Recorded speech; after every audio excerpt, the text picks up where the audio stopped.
What's going on, y'all? Today we got the shocking prediction Michael Jordan made about the All-Star game that actually came true. Let's get into it. Hey, what's up, everybody? It's Charles, and welcome you guys to another episode of the Dreamers Pro Show.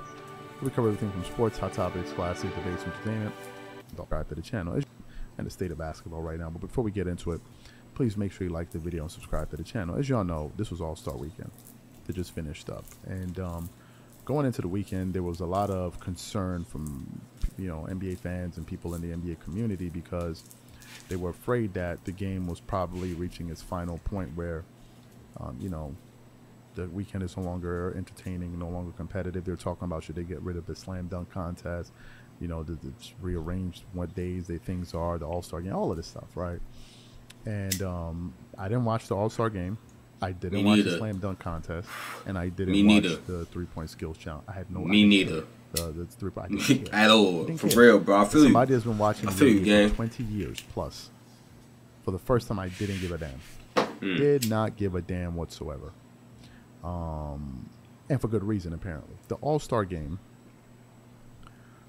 the slam dunk contest was basically saved by a player from the G League by the name of, what's his name? Mac McClung.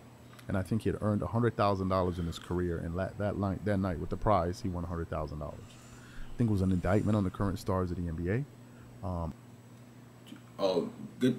One thing about Mac McClung, man, he was a high school prodigy though, like or high school and college prodigy. I would say, like, he was getting mad recognition. All my age and probably a little younger than me all know about Mac McClung for real. We was all watching that, the overtimes, the Baller's Life. He was wilding. 4 million views out here. Wilding in high school. That's how I've been doing Mac McClung was. I don't know why the star players couldn't participate in it.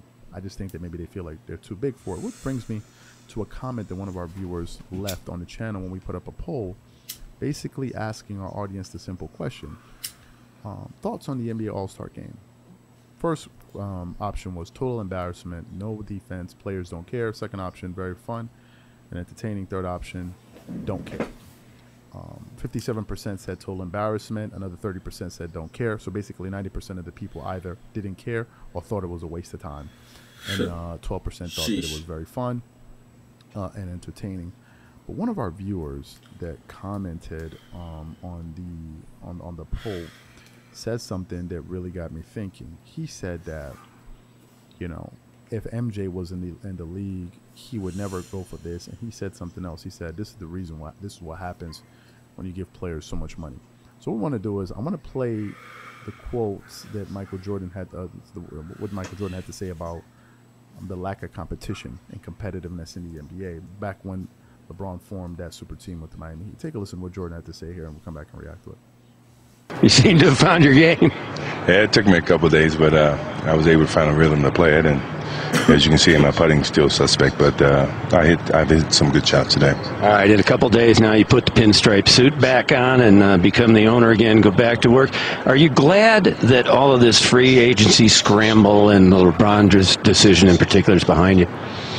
Yeah, I'm kind of glad because now it starts to, you really see who's out there. Everybody was kind of waiting to see what happened with LeBron and Wade and Bosh. And, once these guys started to sign, then, it's other guys now you have to turn your focus to. And, I don't think the summer's over with yet. I think you got a lot of movement still left to be made. But, at least the big part is over and done with. And everybody's pretty sure those guys are going to go where they go. And, we got to look and see who's after them. After so many titles in Chicago, Michael, do you ever step back now and just shake your head when you look at free agency?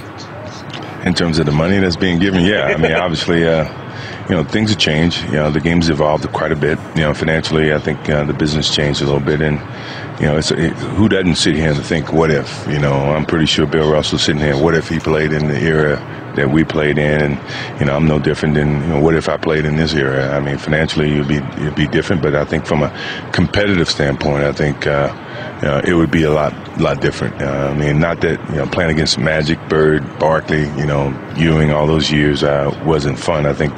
But I'm pretty sure those guys, along with myself, wish that, we could have played against, the Kobe Bryants of this era and Tim Duncans. And, obviously, we feel like we can compete. Is the NBA better off for this big player shuffle we just saw this past week? That's yet to be determined. I think free agency is a part of every professional sport, and how that's going to play into this whole scenario, I don't really know. I think time will tell.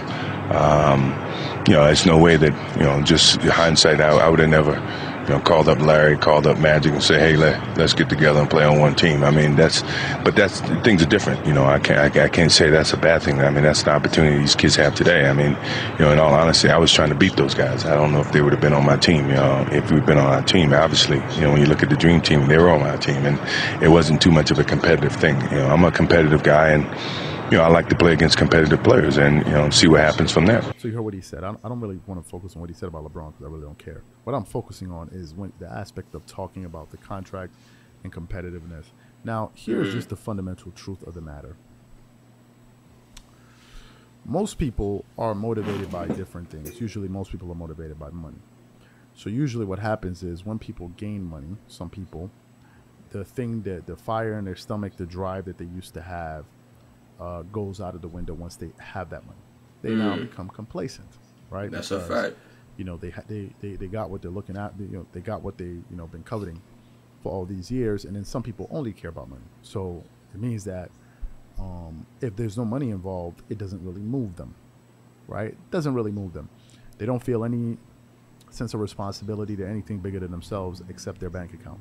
It's just some people like that. Sorry to say, if you're in that group, then tough. Then it's you. I'm talking to you. And then there's some people that care about bigger things like legacy, right? They care about their money, but they also care about legacy.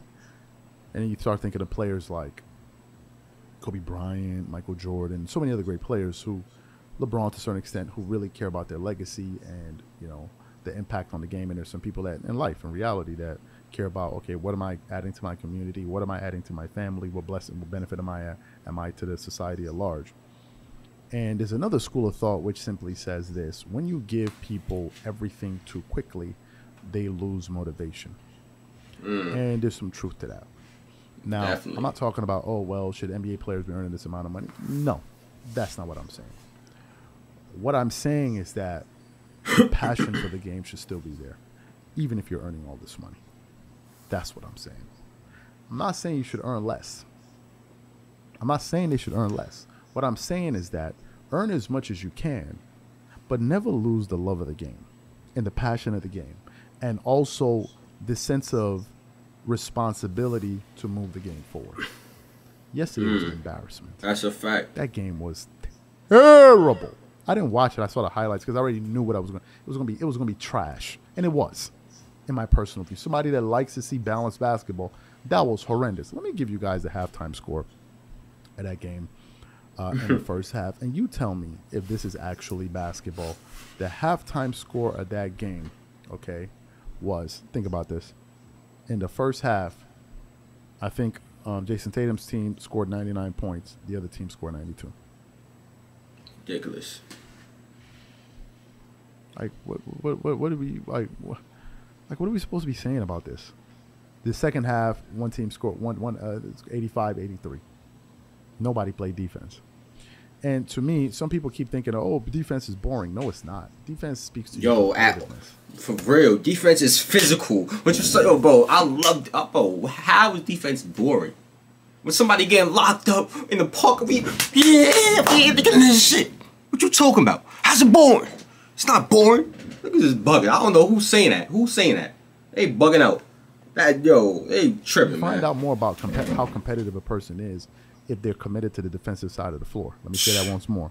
You find out who the real competitive players are if they're committed to the defensive side of the floor. That's why usually the most competitive basketball players in the history of the sport are usually some of the best defenders. They take pride in trying to stop the other guy.